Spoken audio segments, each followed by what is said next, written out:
So I soak oats the previous night with chia seeds and almond milk, and I have a very big high fiber breakfast. It's either that or I'll have 2 eggs, any form, with maybe avocado, and then I'll have some sourdough bread, or I'll have a multigrain bread, and my tea with coconut sugar.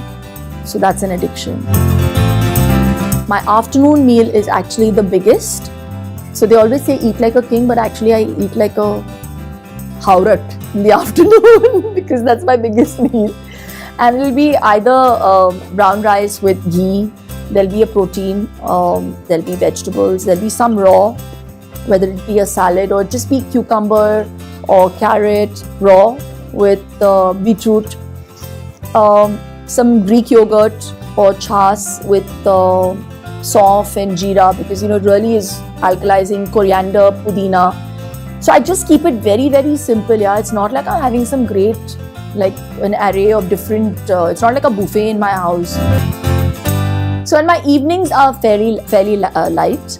I'll have a tea, and I'll have some protein with it, either egg, an omelette or something.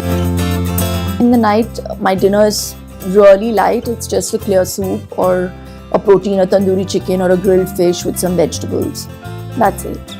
And then if I really feel peckish in the night, then it'll be some makhanas, which are just roasted with a bit of ghee, I don't mind. Or there'll be some pumpkin seeds with some ginger, lemon, honey water.